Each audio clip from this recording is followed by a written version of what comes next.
Alright, YouTube, so the clip down below is from SeattleTimes.com. They were covering the protests that happened over the weekend in Chicago, and a lot of them were protesting against Rahm Emmanuel and saying that he should resign and all that. Here's the thing, I'm not really sure what the message of the protest was. I don't know if they were protesting the gun laws there, or if they're just protesting the violence in general, like the government isn't taking action. Well, obviously the government isn't going to take action because it's all part of Agenda 21. You want to get them off the land, and how do you do that? You get people that are criminals and you get them to drive the law-abiding citizens off the land, because these laws don't even help the law-abiding citizens. They essentially hurt them because they're not able to access firearms, which is essential to their survival. So it's just a recipe for disaster, and it's not a result of incompetence. It's actually quite the opposite. It's by design. It's a part of Agenda 21, in my opinion.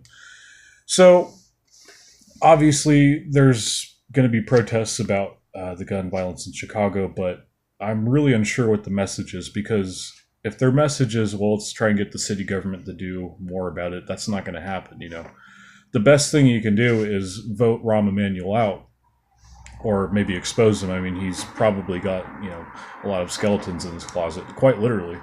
And I think it would just be best for the city of Chicago to get that guy out. I mean, he's Obama's butt buddy, so no wonder that city's going to hell. I mean, Obama was a terrible president, and you look at what Rahm Emanuel's doing in Chicago, it's a fucking disaster, honestly. Alright guys, that was a pretty good take. I'm going to end it on that.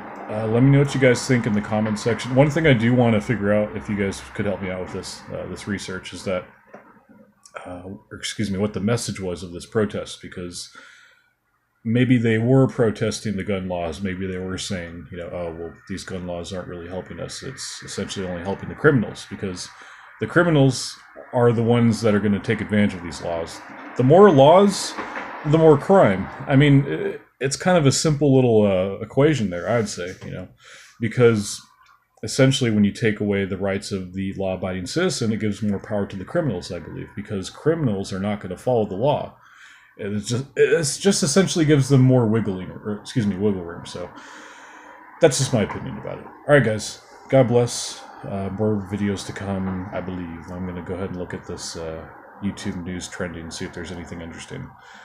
There's been some talk about the Rohingya rebels, but I don't really have much interest in that.